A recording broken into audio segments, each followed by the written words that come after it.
house.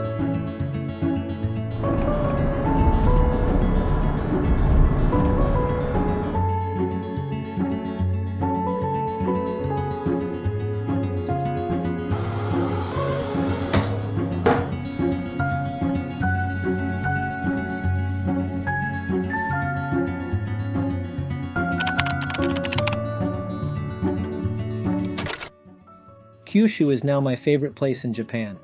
I know I say this every time I come back from a trip, but after I tell you all about it, I'm pretty sure you'll fall in love with Japan's southernmost island, just like I did. This time, my trip started in Fukuoka. My plane landed late in the afternoon, so the first day was mostly about making preparations to set things in motion. Including today, this trip will be a total of 9 days. I plan to explore Fukuoka on day 2, and with the JR All Kyushu Pass, head south to Kagoshima on day 3, where I'll take an overnight ferry to visit the subtropical sanctuary of Yakushima on day 4.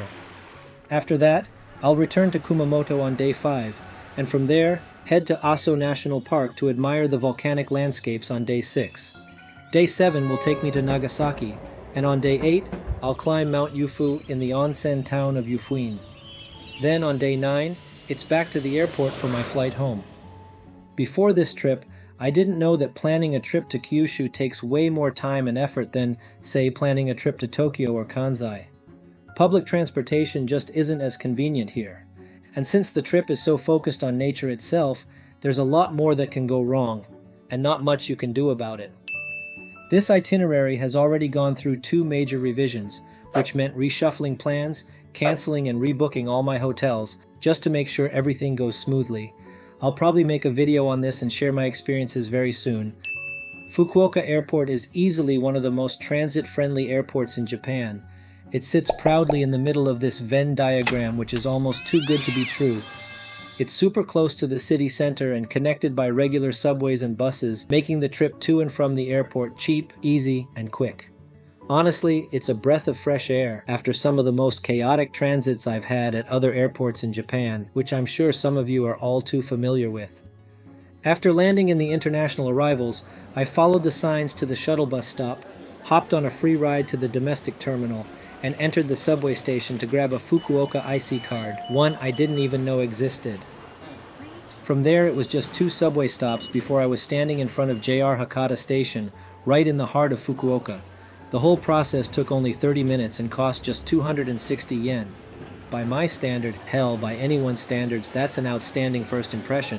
The first rule about Fukuoka is that its central JR station is called Hakata Station. This can be a bit confusing for first-time visitors because of the 2 names Hakata and Fukuoka refer to the same city, and you have to use the correct one in a specific context. Basically, they were 2 cities that merged to become modern Fukuoka. Just don't search for Fukuoka Station on Google Maps, or you'll see memes and comments from some very angry people that made the same mistake at best, and getting real-life isekai'd with an empty wallet at worst. After arriving at Hakata Station, I queued up at the JR Pass counter to redeem my JR Kyushu All-Area Pass and make seat reservations. Since I had booked the pass online in advance, all I had to do was present the barcode I received on my phone and my passport. When the staff asked about the activation date for the pass, I said the 25th. She didn't quite understand at first, and when I gestured 2 and 5 with my fingers, she corrected me saying, 25. I smiled and nodded. It was a sweet little moment. It feels good when 2 human beings don't speak each other's language but can still understand one another nonetheless. You son of a... One thing I was incredibly excited about in Kyushu was the unique fleet of design and story trains that run across different scenic routes on the island. The ones I planned to ride were the retro-futuristic Yufuin no Mori, which would take me to the onsen town Yufuin, and the elegant ivory and gold 2 stars, which heads to Nagasaki along a seaside route.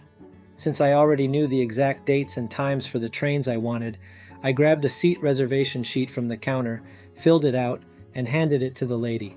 I got a bit nervous when I saw a notice on the counter saying the Yufuin no Mori was booked out for the next 10 days, but the lady came back with both of my tickets. I was visibly confused and pointed at the notice where it says sold out. She paused for a few seconds, searching her vocabulary, and said, "Last ticket, yes."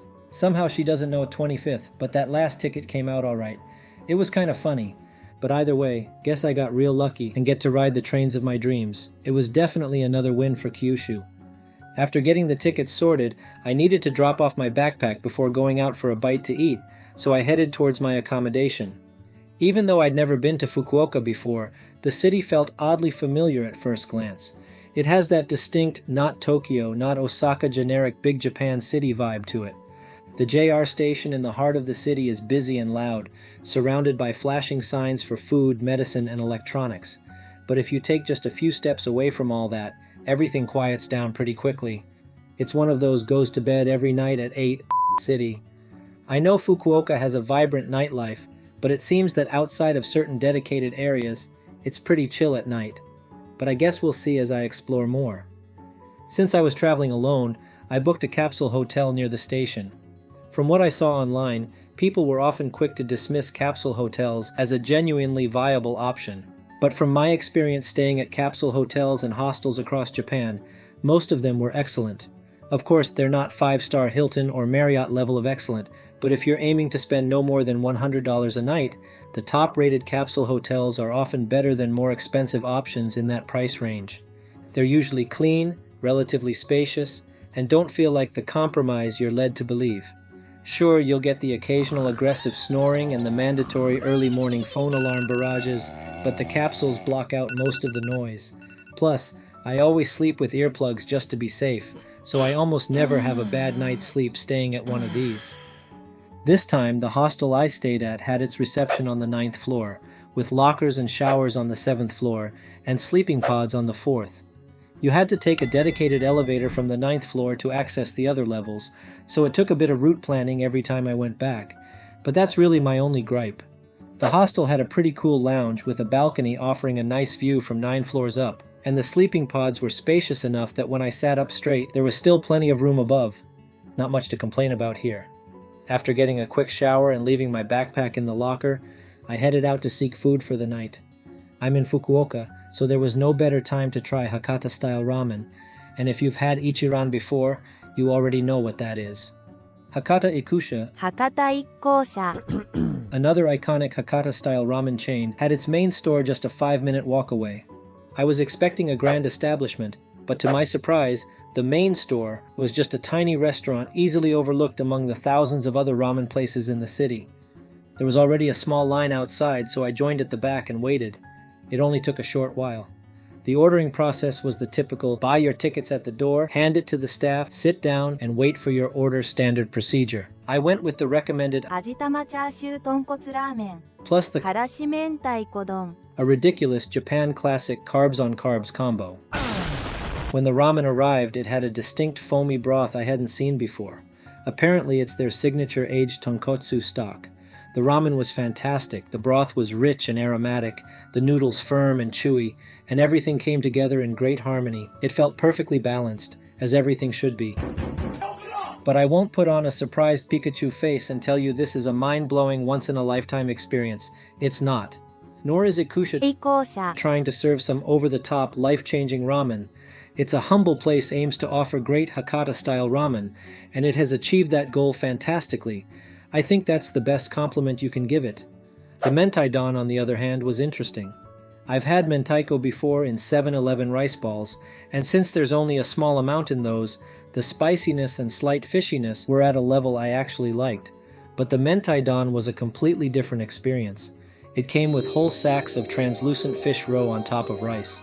When I took a bite, I was surprised by how elastic the sacks were, and that they didn't break apart easily. It's raw, come on! So I started pushing the roe out from one side of the sack with my spoon and mixed it into the rice. The flavor was way stronger than what I can call comfortable, but that wasn't even the worst part. The real challenge came after I finished the roe. I was left with 2 whole rubbery sacks that I had no idea what to do with. Rubber, rubber, rubber! I've traveled around Japan enough to not feel comfortable leaving food on my plate, so I knew there was only one way this could end, and it must be done.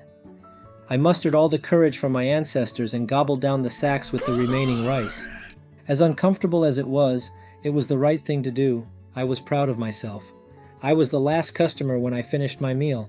I thanked the staff for the food and stepped outside. It was time for the best part, a visit to the convenience store. For me, Visiting a convenience store in Japan is like going to Disneyland.